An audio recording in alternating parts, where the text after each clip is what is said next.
Sobat NMD History. Tahu gak kalian bahwa sejak ribuan tahun lalu, Indonesia bagian timur telah menyimpan kisah manusia yang berbeda dari wilayah lain di Nusantara. Di wilayah ini, manusia tidak banyak berubah. Sejak masa awal hingga sekarang, mereka tergolong dalam satu unsur besar, yaitu Australomelanesid. Perbedaannya kecil, hampir tak terlihat, karena yang terjadi hanyalah mikroevolusi perkembangan perlahan seiring waktu. Pada masa berburu tingkat lanjut dan berlanjut ke masa perundagian, manusia mulai berpikir lebih jauh. Alat-alat menjadi lebih halus, kemampuan bertahan hidup meningkat, dan ciri-ciri progresif semakin tampak. Namun ada satu wilayah yang berbeda, Sulawesi. Pulau ini memiliki keadaan khas karena pengaruh Mongoloid datang lebih awal dan lebih kuat, menjadikannya wilayah peralihan penting dalam sejarah manusia Indonesia. Ketika manusia mulai bercocok tanam, segalanya berubah. Pertanian dan peternakan membuat kelompok manusia semakin besar. Makanan menjadi lebih banyak dan teratur. Bahkan hanya sekitar 3% tenaga kerja harian sudah cukup untuk menghidupi 1 km persegi wilayah. Dalam masyarakat agraris, anak bukan beban, tetapi kekuatan. Sejak usia muda mereka sudah membantu pekerjaan.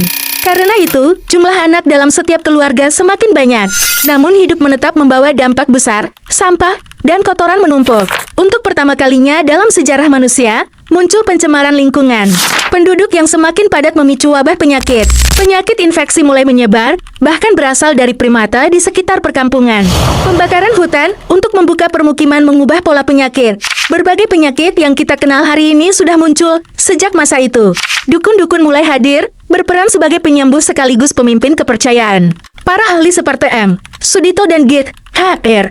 von Koenigswald mencatat kemungkinan munculnya penyakit seperti schistosomiasis dan rhinoskleroma di Indonesia. Harapan hidup manusia memang meningkat, namun tetap pendek sekitar 35 tahun. Kematian bayi berkurang perlahan. Tetapi kematian tertinggi terjadi pada usia 20 hingga 40 tahun. Dan semua kisah ini, Sobat NMD History, bukan hanya cerita masa lalu, tetapi jejak yang membentuk kehidupan kita hari ini. Jangan lupa like, komen, share, dan subscribe. Dan bergabunglah bersama kami menghidupkan kembali sejarah-sejarah, agar cerita manusia dan perjalanannya tak pernah benar-benar hilang oleh waktu.